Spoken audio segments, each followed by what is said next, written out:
Rev it up and welcome to Cars Yeah, show number 1710. This is Cars Yeah, where you'll enjoy interviews with inspiring automotive enthusiasts. Mark Green is here to provide you with a fuel injection of automotive inspiration. So get in, sit down, buckle up, and get ready for a wild ride here on Cars Yeah.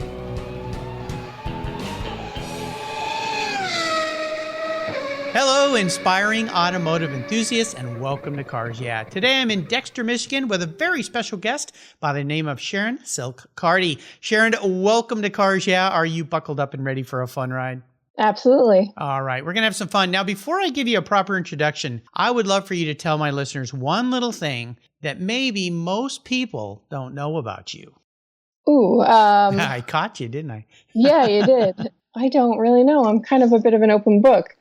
Well, one thing most people don't know about me is that I considered leaving journalism in 1999 and got a job as a counterintelligence agent with the FBI. What? Yeah.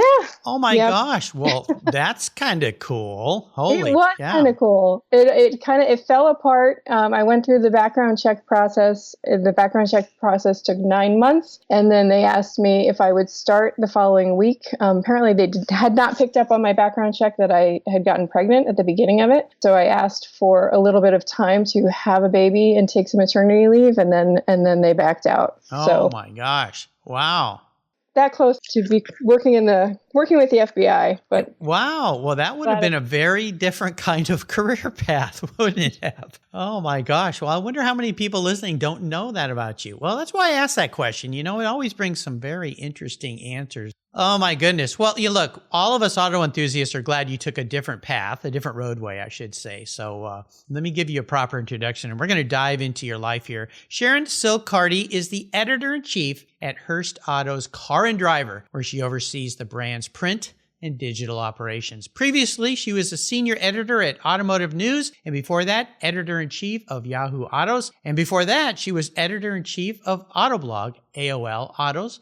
And further back, Sharon was the Detroit bureau chief for USA Today, where she covered the automotive industry and wrote for the paper's Drive On blog. And somewhere in there, she might have been an FBI agent. So that's kind of cool. Her enthusiasm for automobiles runs long and deep, as you can tell. Hearst Autos brand includes Car and Driver, Road and Track, Canadian Blackbook, Autoweek, and Road and Track Crew, a subscription box for car-loving kids. And of course, this year we know Hearst also includes Bring a Trailer, my good friend Randy Nonnenberg. So they are an expanding entity, that's for sure. We'll be back in just a minute to talk with Sharon, but first a word from our very valued sponsors. Please give them a listen.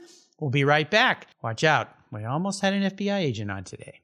The best way to protect your vehicles is with a quality-made, custom-fit car cover made by Covercraft. It's the best way to preserve your vehicle along with the meanings, memories, and experiences that they give us. I've been protecting my vehicles with Covercraft since 1975. That's right. You'll find a multitude of options depending upon your individual needs. Indoor covers including Form Fit, Fleece Satin, and their unique View Shield. Need a cover that will protect your ride outside? Their quality options include Weather Shield, Weather Shield HD, Weather Shield HP, Sunbrella, Reflect, Carhartt, Evolution, and NOAA. Covers for cars, trucks, motorcycles, RVs, and watercraft are all available. Whether you're looking for rain protection, UV shielding from the sun's damaging rays, breathability, dust protection, snow protection, ding protection, and protection from those paint-destroying bird droppings. Live in a windy area? Covercraft Gust Guards are a must-have option. Worried about theft? They also offer cable locks and built-in grommets that keep your cover safely on your vehicle. Their website makes ordering fast and easy, and their talented customer service department will walk you through any of the questions you might have. They can customize a cover for almost any vehicle. And I've got a deal for you. Use the code YEAH120 at covercraft.com, and you'll get 10% off your Covercraft order. That's right, 10% off. Just use the code YEAH, Y-E-A-H 120 at checkout. Covercraft, protecting the things that move you.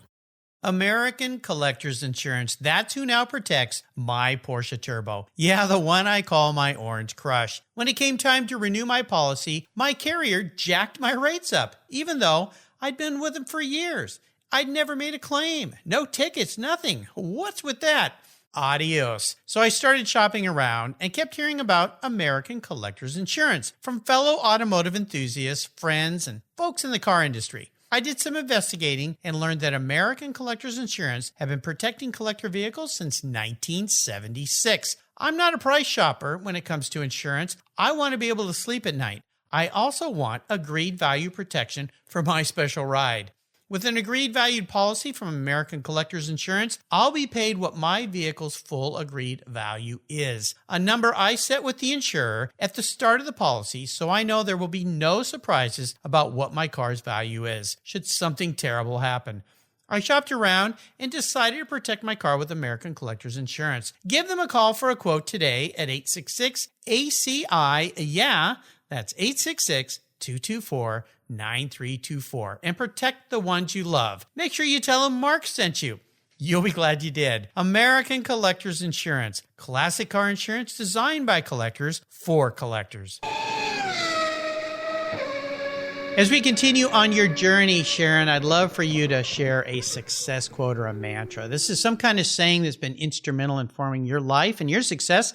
It's a really nice way to get the inspirational tire smoking a little bit here in cars. Yeah, something I'm sure you've done plenty of. So Sharon, take the wheel.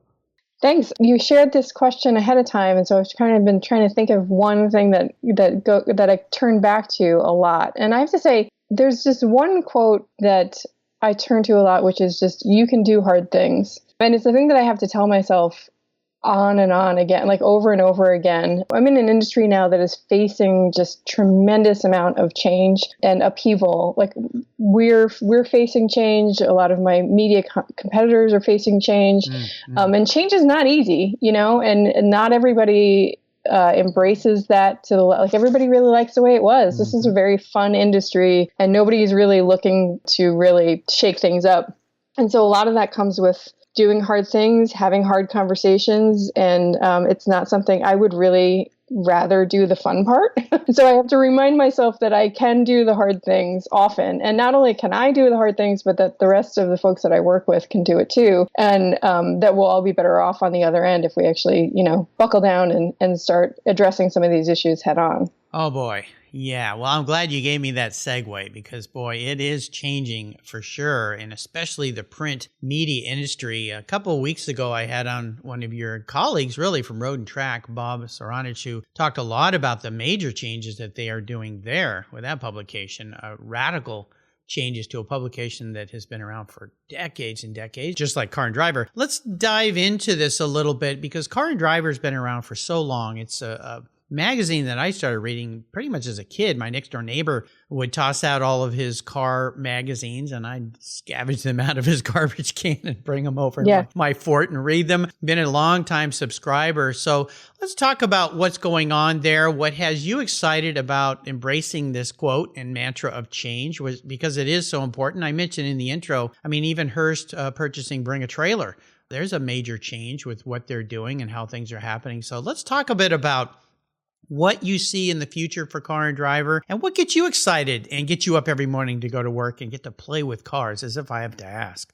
Well, I think there has been a long history in automotive media and sort of the automotive enthusiasm for a long time of being a bit of an insider's club, right? Like before you were able to speak with authority, you needed to know a whole bunch of things about whatever car you were passionate about, even the cars you weren't passionate about. Like it's really easy to kind of put your foot in your mouth and not say the right things and kind of easily get dismissed as somebody who doesn't know what the heck they're talking about. And I think our approach, seeing that so much of that there is a waning enthusiasm for cars, as much as we don't really like to admit that technology has kind of taken the place for a lot of young folks. Gaming is a huge thing for a lot of young folks. Seeing that, that we're not necessarily replicating car enthusiasts at the same rate that we used to in the past. We have to lower that barrier and make it so that anybody who has a passing interest can be welcomed into this club and that we can make them enthusiasts on the spot. And I think that's really what we're trying to do at Car and Driver right now is, like when we cover big news, like this summer, we had the Bronco story that came out. We did, we didn't just do like one big story on it. We did, I think, a series. I think we did totally like 26 stories. Right. Yeah. Amazing. 3 or 4 days. And it started with like the first story we did is like, this is what the Bronco is and why should you be excited about it? And why are you going to hear all of this stuff over the next couple of days? Why is this going to be such a big deal? And then we proceeded with, you could stop at that story and still go to work the next day or go to your Zoom call the next day and chat with somebody at work and be able to talk intelligently about it. Or you could stick with us through all 26, 28 stories and walk away as an actual expert. And so we're trying to take that approach of minting new enthusiasts as much as we can and sharing our passion and lowering that bar and making sure that anybody who wants to be in this club can join it. I have a nephew who worked for 11 years with Volkswagen. He went to work 3 years ago with Tesla, and he's just blown away with the Tesla brand and the people and specifically the customers. He said at Volkswagen, when a car broke down, people would come in and they would be upset. At Tesla, they apologize that they have to bother you with the problems with the car. It's like Apple product owners. I drank the apple juice a long time ago when Steve Jobs brought out the SE. And he bought his wife a new 3. And he said, my wife could care less about cars. As long as they get her to work, she doesn't really care. She's like a 16-year-old high school girl again with her first car. She's like this whole new experience. And I think that's a little bit of what you're talking about here is how can we bring new people into the fold? I mean, those of us who are enthusiasts, we always will be. We may not have a lot of people in our family that are, but maybe a child we brought up who's become an enthusiast. So is that a little bit of what you're talking about is seeing that there's new things to be embraced? And I'll also encourage you that I talk to 5 people a week. I mean, you're my 1710th guest. I talk to a lot of people, and we talk about this concern that are there going to be caretakers, especially for these older vehicles as they come through? And I have all the confidence in the world they are. I think there's just going to be a different use of them, maybe even like there is with the horse now. Horses went away a long time as transportation, but there's more horses now than there probably were back then, but they're used in a different way. So is that a little bit of how you're describing this to me? Yeah, I mean, I think the Tesla example is a really good one because I think no good self-respecting car enthusiast is super enthusiastic about a Tesla, right? Like we can get at them and we can see the panel gaps and we can, hear the rattles and like we know that this car is not the same. It's not up to snuff. It's not as good as the other stuff that we've all driven before. It's not even as good as like the mass market electric cars that are out there. We know that other Porsche can make better electric cars and BMW is making better cars. Like, we know that this is happening and yet there's still all this enthusiasm around Tesla. Yes. I think you can look down your nose at that a little bit and be like, oh, well, they're just, tech bros or whatever. But that level of enthusiasm is tapping into something. And if we ignore it and we don't try and figure out what that is, then I think that's to the industry's peril. You can't ignore the sales. Your recent article or magazine edition I've got of Car and Driver is the November issue, and you talk about EVs in that issue, and you have a very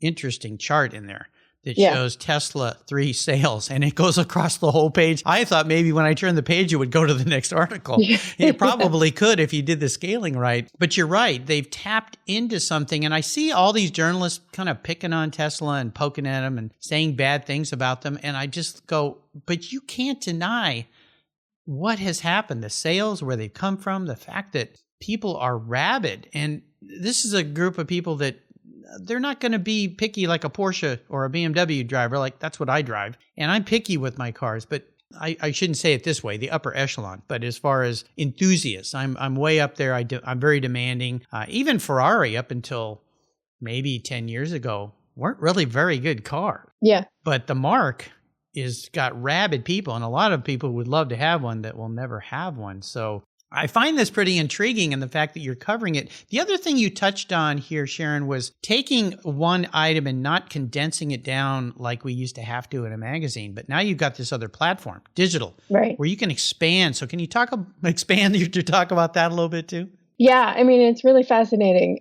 We actually learned this lesson from like the celebrity magazines and the lifestyle magazines that are also at Hearst. They discovered just by covering something like, the Game of Thrones finale or a royal wedding, when people are hot on a topic, they can't get enough, and that they will continue reading, like if you just put stuff there for them. And so we're like, well, let's try this with, we tried it with the Corvette C8 launch last summer, and it worked. Like it worked. It was amazing. Like how much people were really just into these stories and they just couldn't get enough. I mean, there's a time frame around it, right? It has to be when it's hot, and it has to be, when this is at the top of everybody's mind. It doesn't work. You can't recreate that moment too often. So like it might work at a launch, but it doesn't necessarily, it might work, at the reveal, but it doesn't work then at the test drive stage or whatever. Like, you kind of have to find the right timing around it. But people really want to read a lot about the thing that is hot right now. We have the resources, the expertise, and the history to really be able to be there for people when they're going to be there. For us, it's just a matter of planning and realizing when these things are happening ahead of time so that we can get prepped and that we can like have everything that we need to have ready to go. Because that's not the kind of thing that you can just turn around, with a 6-hour heads up. Like we really need a few days, a few weeks to kind of get prepped for that. But we can do it, and it's fun. Like we just have fun with it. It almost doesn't feel like work, like. Yeah, don't give away that secret to the bosses. But everybody's as excited as we are, right? And so it's like that moment where like we're really excited about something, we're nerding out on something, and then like everybody in the public joins us for this nerd out moment, and it's just it's great. I know, I love it. So looking ahead to 2021, and let's all hope that it's a much more normal year than what this year has been about. Oh my gosh. What has you excited about Car and Driver? What are some of the things that maybe you can reveal to us? I know you can't tell us everything, but what have you guys have planned for us enthusiasts to see coming out of your wings in 2021? Well, we are deep in planning stages for 2021 right now. Planning is a little bit behind where it normally would be, just given kind of coronavirus. Yeah. I would have liked to have had a lot of this sort of set a month ago. Mm-hmm. But, we are going to you'll see from us, like we're going to do deeper dives into EVs. We are planning a special issue around EVs and hoping to do it in a very sort of Car and Driver way, where we're taking things and having fun and putting them to challenges and, making sure that we are testing them, but also kind of goofing around with them as well. Sure. We also are going to be really focusing on the idea that everybody's kind of stuck at home, or at least stuck in the U.S. right now, and trying to celebrate American roads. I love that. Yeah, I love it. Really, help get people out and just be like, you don't have to be stuck at home. You can get in your car, and here's some really gorgeous, beautiful places to go. Mm-hmm. So we really are going to try and help people get over this cabin fever that I think a lot of us are feeling. You think? Yeah. Well, I wrote about that in my column. You did? Yeah. I love that. You talked about that way back, feeling a tightening of your chest and kind of oppressed, and you just went out. And you went out on a very bold ride with some little kids in the car too, right? I did. So this was 2003, and I was sort of nearing the end of my second maternity leave with my second child, and the weather was starting to turn in Michigan, and I was just like, I can't do another winter. So I got in the car. I was in this mom's group. I got in the car and I drove out to the East Coast to visit the moms from this mom's group, and I think I hit like 8 states on the East Coast. Wow. And then I flew to the West Coast. I flew to Seattle and then visited a bunch of the moms along that group and ended up leaving from Phoenix. At the time when I was planning it sounded like a great idea. Well, just to make sure the listeners know, you didn't just do this by yourself. You did this with your kiddos, right? I did it with the kids, yeah. So I brought my 3-year-old and my then like 3 or 4 month old with me. Oh my gosh. I don't know how you did that. That's crazy, girl. It took a fair amount of planning. I lucked out that I had some good places to land because I was visiting with other moms, they kind of got it. But yeah, no 3-year-old really wants to be in a car for that long. And like the idea of a road trip now, she's 20 now. Yeah, So I think she would love a road trip. But yeah, that got a little hairy at times. But it also made me sort of want to be home and not necessarily worry too much about the winter coming. I was totally fine with it by the time I got home. But it took about 2.5 weeks of travel for me to kind of get over that. Get over it. Well, it's good to do. Dust off the cobwebs and knock off the rust, as my mom used to say. Get outside and knock off some rust. Go run around, go do something. You're hitting a good target, I believe, because you look at sales right now of travel trailers, motorhomes, vehicles. People want to go do things. I have friends that are now ordering Airstreams and travel trailers and motorhomes that never even went camping before. They just want to get out and go do things. Now, they're in an age bracket where they can afford to buy something cool. I've got one friend who he's ordering a special Airstream, bought a new Porsche Turbo Cayenne to tow it with. I've got another friend who's bought one of these custom-built camping Sprinters, and then he's having a custom-made off-road 911 vintage rally car made to tow behind it. But these are crazy things that before I would have said, what are you doing? And now they're like, I need to get out. Yeah, you got some wealthy friends, man. Well, yeah, I hang out in good places, just like I'm with you here today, Sharon. So what the heck, But the point being, no matter what your budget, this is a country where, yes, you can get in your vehicle and go and drive. There's freedom here. That's what the vehicle's all about. I always talk to my guests about a big challenge or even a big failure they face somewhere along the way. I'd love for you to share one with us, but more importantly, what was that lesson learned so that you could come out of it in a positive way? Other than getting pregnant and not making it into the FBI. Well, I don't consider the getting pregnant part to be the failure. Definitely not. Maybe just a challenge, especially on a road trip for the last 2 weeks. Yeah. And also, I think I really lucked out with not getting into the FBI. I think this end of the world is a lot more fun than that end of the world would have been. But yeah, actually, I don't talk about this in public too much, but I'm starting to be a little bit more open about it. I got sober in 2013. Oh, congratulations. Thank you. That's awesome. And so that was, I think, the biggest challenge I think I've ever faced. It was, as somebody who's in the car industry, I think the potential for, I could have hurt myself. I could have hurt somebody else behind the wheel of a car. And I was starting to realize that I was getting a little more, rather than just having like 1 or 2 glasses of something, I was drinking probably more than I should have and then driving. And that was really disturbing for me. And also, because I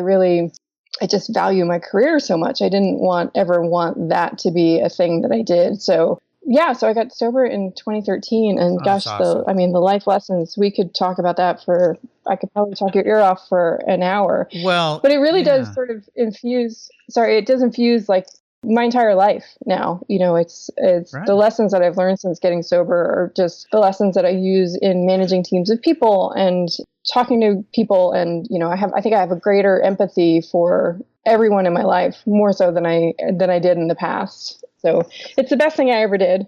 I'll tell you something, Sharon. Thanks for sharing that. It's incredibly important because no doubt there are many listeners out there right now that are facing this challenge. So if you could give them 1 or 2 inspiring words of encouragement that not only is this important, but it's possible, what would they be? Just that it's honestly the best thing I ever did for myself. The best thing I ever did for myself. My end of the industry, I'm not sure about your end of the industry, we often mix alcohol with cars quite a bit. So you'll do a day of driving and then you do a night of drinking. And that is fairly common.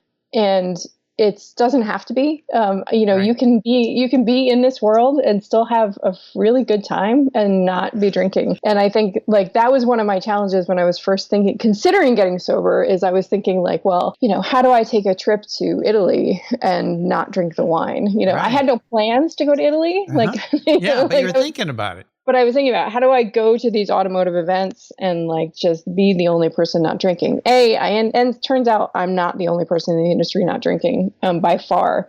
There are a few of us, more than a few of us, but also it just has made everything better. Yeah. I have more fun. I have better sleep. I feel better about myself. It's just Win-win-win across the board. Exactly. Yeah. Well, a huge congratulations for doing that. I've had friends that have gone through this. It is not easy. It's like quitting smoking or anything that you're challenged with. It's not easy, but the fact that you did it, you're here, you're healthy, your family loves you more for it, I'm sure, and you love yourself more for it as well. Yeah, exactly. Which is the most important part of it. So, well, thank you for sharing that. Bravo. Very, very cool. Thank you. Well, let's take a short break. We come back. We're going to talk a little bit about this deep-seated passion you have for cars, because obviously you are definitely a car gal. So keep your seatbelts on and we'll be right back. Let's take a pit stop from the conversation and talk about my charity of choice here at Cars Yeah, America's Automotive Trust. America's Automotive Trust is a group of like-minded nonprofits working together to preserve and promote car culture across the country. Together, they provide scholarships and grants to aspiring technicians and restoration artists. They provide youth education programs and bring communities together through auto-related events, car shows, and drives. One of those nonprofits is very near and dear to my heart because it's right down the road from the Cars Yeah headquarters. It's the LeMay America's Car Museum in Tacoma, Washington. One of the world's truly great automobile collections and one of those must-see bucket list destinations for car people like you and me. If you haven't seen it, I hope you'll make a trip soon. And if you have seen it, it's probably time to visit again. To learn more about this fantastic museum, go to www.americascarmuseum.org, and while you're there, you can donate to help them keep their engines running. That's www.americascarmuseum.org.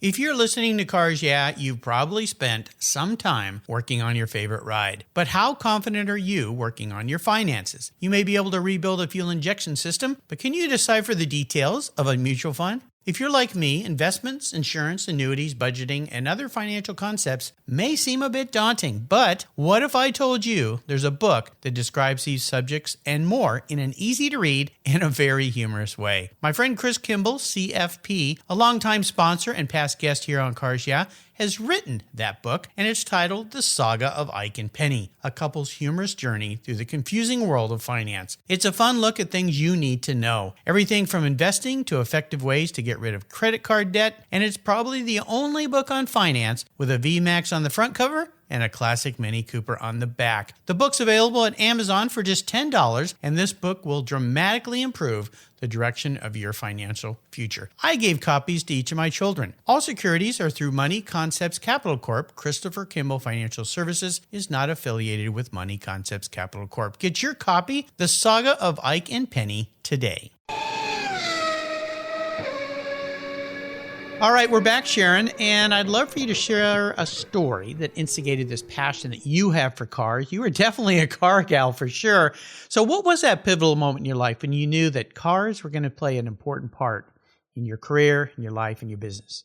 Well, I'll be honest, I came to this a little bit late. I'm not somebody, and that might be sort of my perspective about making sure that we are welcoming to folks who are not necessarily somebody who grew up wrenching on cars with their dads in the garage or something like this. I came to this a little bit. My dad was super passionate about cars. He was a rally racer in Ireland. Really? Like illegal road rallies. Oh my gosh! In minis. An outlaw. So I'm not sure. Yeah, a bit. But he and my mom immigrated to the U.S. and had a tough time financially for quite a few years. So it wasn't like cars were, he was passionate about driving, but it wasn't like cars were really, a huge part of my growing up. And my husband and I moved to Michigan in 2002. And I was just a straight up journalist. And that's when I started covering the auto industry for Dow Jones and the Wall Street Journal. You say here, the woman's that pivotal moment you knew you were a true automotive enthusiast. There's this thing called the Dunning-Kruger effect, which is like when you don't know much about something, you think you're an expert. Right. So I think and then like the more you get to know about something, the more you realize like, oh, I don't really know this as well as I thought I did. So I think I thought I was an expert, all the way back, as soon as I started to get to know the industry a little bit. And as soon as I started like showing up at baby showers and weddings and bridal showers with my girlfriends, and like they would start turning to me and asking me for questions. And all of a sudden I was this expert. You're an expert. Yeah. Yeah. And I really started feeling it there. That feeling of being an expert has declined over the years as I actually talk to people like you and talk to people on my staff, like, It's all smoke and mirrors here at Cars and Yes. Cars. Yeah. It's, I don't understand what you're saying, but the thing you've probably learned with car people, and especially your readers, is they can sniff out a non-car person really fast. They can. But that attitude though is a little bit, I think, of the exclusionary attitude that I'm trying to work against. I'm glad you are, because we need to be inclusive. We need to welcome people in. I love sharing my passion with other people. As you can tell, I do it every day by talking to people. So I guess in a way, I'm always trying to convert people. And some people don't want to be, but some of them go, oh, I didn't know that. And now when these new cars that are coming out, like I mentioned, my nephew and his wife, loving cars all of a sudden, rediscovering cars all of a sudden, it could be done. Absolutely. Absolutely. I don't think you get to that by correcting people on their facts, You're right. Yeah. They just get annoyed and walk away. Exactly. Yeah. What was your first really special car? My first car was a 1984 Honda Civic hatchback. And I really love that car. It was my first sense of freedom and being able to kind of just drive and get to where I was going. And I didn't appreciate it for what it was, really, as being, a really kind of chuckable, fun manual driving car. For me, it was just a set of wheels. Looking back, I think I lucked out because it was a good starter. It was a good fun car to drive. Yeah, exactly. So that's my first one. I'm actually considering getting one again. Oh, really? Has there been one along the way that maybe you really wanted? But, again, as I'm asking this, I'm thinking, okay, I'm talking to Sharon here, who probably gets to drive and review and look at like every cool car that's out on the road. In fact, the picture I've got of you on the show notes page on the Car Show website, I believe you're with a Bentley. Yeah, that's a Flying Spur. Just a Flying Spur. Yeah. I mean, that's kind of the problem, I think, is that I get to change cars all the time. And I think that's not a problem. That's a luxury. It is but it's a luxury. It's the problem for narrowing it down, right? Since I took over this job in of April 2019, and I'm like, well, I really need to have, something cool, like a cool car, that's just kind of mine that I can play with. And I changed my mind on what that car is like every week. Day. That's okay. You're in the capper seat getting to play with all these things. So, that's cool. That's why I always ask about your first special car, because I have some people that say, well, I haven't bought my first special car yet. It's still coming. I want something I can't afford, so I've got to save up for it. Well, let me crawl into your head a little bit here, Sharon. I'm going to be a psychoanalyst here, I guess, your psychologist. If you woke up tomorrow and you were manifest as a car. Now, this isn't what you want to be. This is taking your attributes, how you see yourself, and then putting that into a vehicle. What would Sharon Silke Carty be? But more importantly, why? Yeah, I saw this question on your list of things and I started to think about it and didn't really give it a good... It always trips people up a little bit, but I love it when people really kind of take a deep dive into their personality and tie it in. Because you're somebody who's been around so many cool vehicles. You've got a lot of hands-on options. A lot of us don't. Now, I've driven lots of cars, but nowhere near probably what you have, or been around that. I guess I've been around them, but not driven them or really looked deeply into them. So I'm really curious how you would answer this. So I think, one of the cars that I keep coming back to buying is I want to buy a four-door Wrangler. And I think it hits my personality pretty well in that I don't really need to kind of go fast.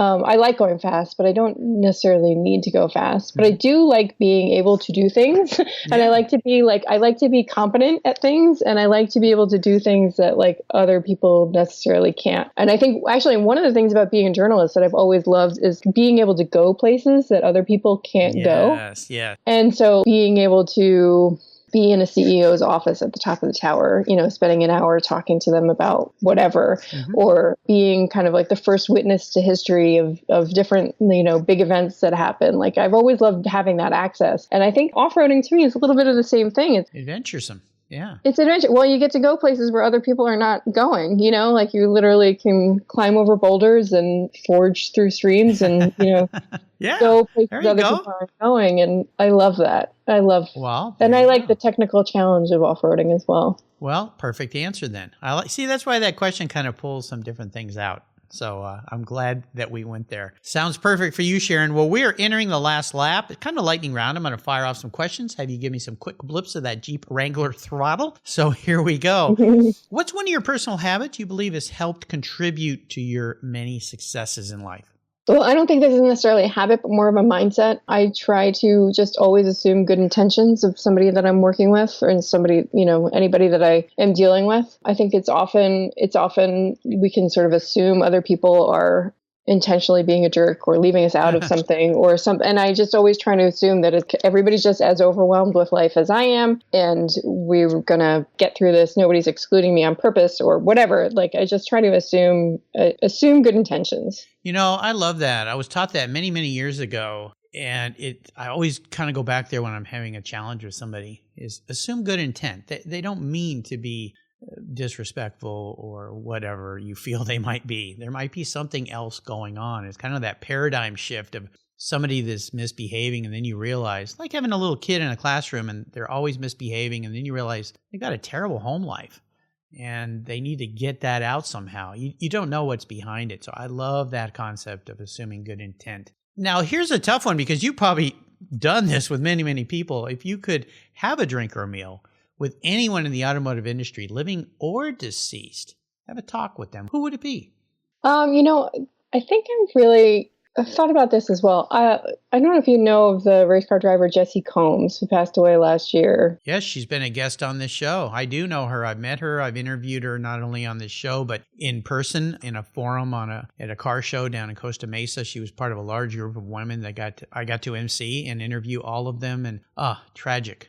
Yeah, she was somebody that I sort of viewed from afar in the industry. And I had sort of, when I got into Car and Driver, I was thinking she was on my list of folks that I really wanted to develop a relationship with. I was really surprised at how upset I was, and not knowing her, when she passed away last year. Yes. And so, when you said living or dead, I thought, I would have liked to have gotten to know her. And I tell you, having met her not only through the microphone as I do daily with people, but also more importantly in person and getting to spend a day with her. Mm-hmm. Incredible person. She had a contagious enthusiasm about life. And I guess in a way, the fact that she passed doing what she loved and trying to break her own record, another record, was really significant to the kind of person she was. And how her death affected so many people because she was living life how so many people want to, but they don't dare to. Right. And she did it every day. I mean, she was just a magnificent person. So I'm glad you brought her up. So many people miss her, and I'm so grateful that I got to record her voice in perpetuity. You can go back and listen to it on the Cars Yeah website. Wonderful, wonderful lady. When it comes to automotive advice, what's the best advice someone else ever offered you? Oh, about driving in cars? Could be anything about driving in cars, yeah. Honestly, I think it's just that you should put snow tires on your car. Yeah. Well, you think about this. The surface area between you and the road is so minuscule compared to the volume mass that you're moving, especially in these big SUVs. And I'll tell you, when things get I live where it's wet in the Pacific Northwest. When they get a little bit icy, the first vehicles off the road in the ditch are pickup trucks. Right. Because they think they're driving this big deal with this big tires and this big car, and they've got no traction on the back. And they're the first ones to lose it. So, yeah, put the right tires on. And, make sure your tires are always topped off. Make sure that you've got good tires and so forth. Absolutely important. Now, how about resources? I always ask about resources. There's so many these days. Of course, we're going to put Car and Driver as a great resource for my listeners out there. But there's another go-to you find yourself going to quite often? Well, I would recommend, when we talk about opening this up to new folks, we did an issue in July, which was the greatest of all times, our GOAT issue. Yes. It's a great primer if you are just getting into the industry and want to know, not only what cars do people think are cool, but why was this car, really significant. We have an essay that we pulled from one of our old magazines that David E. Davis wrote on the BMW 2002, which is just, fantastic. And it's just this really nice catalog of significant cars and why they're significant and why enthusiasts love them. And I really love that issue. David E. Davis, there's an icon. Holy cow. Yeah. Yeah. And then, the other thing that we're kind of doing that I think is fun that hasn't really gotten a ton of attention during coronavirus, like when we all got stuck at home, we were trying to figure out ways to either hang out with each other or, just communicate with the readers a little bit better. And we started this YouTube series called Window Shop with Us. We set up a challenge every week, and 4 or 5 of our editors go through Craigslist or Auto Trader or, wherever they want to look, and they look for like what car they would buy for less than $2,000 or, Okay. a pickup truck for $12,000 or whatever. And the conversations are really fun, and it's just like hanging out in the office for me. So yeah, I would recommend if you want to have something playing in the background, or if you just kind of want to feel like you're hanging out with some good friends, it's on YouTube, on our YouTube channel. Okay. So these are all accessible through Car and Driver website, and then links to all these things, the July issue, the GOAT issue, and of course your YouTube page. You just go to YouTube, Car and Driver, correct? Yeah. Yep. Okay, great. Awesome. Now, is there a book that you've read? I know you guys sometimes review books. I review lots of books, have lots of authors on the show. Is there a great book you would want to share? It doesn't have to be about cars. It could be about life or business. Yeah, actually, I think I have 2. Well, for a car book is Engines of Change, which is similar to our GOAT issue. It's by Paul Ingrassia, who was one of my early mentors in this industry. He passed away last year as well. But that's kind of goes deeper than our GOAT issue did. It goes into 15 cars and how they changed the American auto industry. It's a really good book. And then the other book, we were talking a little bit about the industry changing and the media world changing. And I recommend this book to like anybody who has to manage teams of people through change. And it's a book called Work Happy. Yes. And it's a woman, Jill Geisler. Yep. And it's just about how do you manage a staff and keep people happy. And hopefully I am able to do that. Yes. Well, but I think that in this time where I think that managers sometimes don't recognize that change is an emotional issue for a lot of folks on their staff. And in order to get everybody on board and get through change, you actually need to deal with that emotional aspect of what people are going through and help them through that. And that's one of your jobs. Yeah, great book. Those are both great books. So I'll remind our listeners, I'll put links to these and everything else that Sharon has shared today on her very own Cars Yeah show notes page. Just go to carsyeah.com, type in Sharon Carty, and you'll find her show notes page right there. All right, Sharon, we're up to the checkered flag here. This last question can be a bit of a doozy. You alluded to this earlier about having the ultimate car. Today, I'm going to buy you the ultimate car, the ultimate collector car, something that's fun, not a daily driver, but something you can enjoy in the weekends. When you walk out in the garage, you'll take a look at what's sitting there and go, I want that one that Mark bought for me. But my listeners know there's a couple rules to this game, as there always are when someone else is supplying the capital. One is you can't sell it to buy a bunch of other toys with or fund your kids' college education or whatever you might do with that money. You got to keep it, which means it's got to tick a lot of boxes. I want you to drive it. No garage queens allowed here at Cars Yeah. No dust collectors. But it's the only one cool collector car you can have that might make your choice a little more difficult. But what am I buying for Sharon today? So you're buying it? Of course, I'm paying for it. Yeah, whatever. Don't worry about the money. That's not a problem. All right. Well, because I think I'm going to get myself a Wrangler or a Gladiator. I'm not sure which one. Okay. That's the car. Let's have something more crazy and wild than that.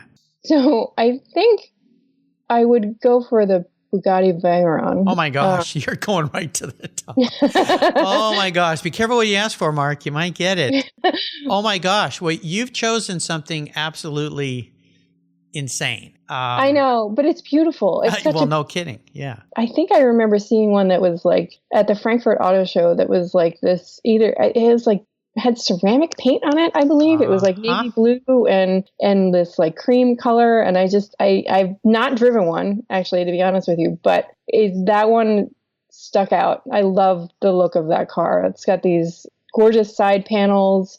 It goes really fast, which I said I don't need to go fast, but if you're buying, why not? Yeah. Order the lobster. I'm taking you out to dinner. There's a special Ferrari paint that Bugatti put on one of their vehicles. That's this killer blue color. That may be, but the car you're talking about, I'm familiar. I've seen pictures of it, of course. And at the Quail every year during Car Week, Bugatti has a wonderful display and they put their latest and greatest kind of crazy car. But the Veyron, when it came out, I remember being at the jet party during Car Week, and a gentleman was there with had it parked under the wing of his private jet, and just walking up to that thing, and you go, what on earth? But what I think is cool about it is they've somehow figured out how to pull some history out of Bugatti, of the old tank car and the Bugatti emblem and that horseshoe grill, and pull it forward into a super hypercar. Yeah.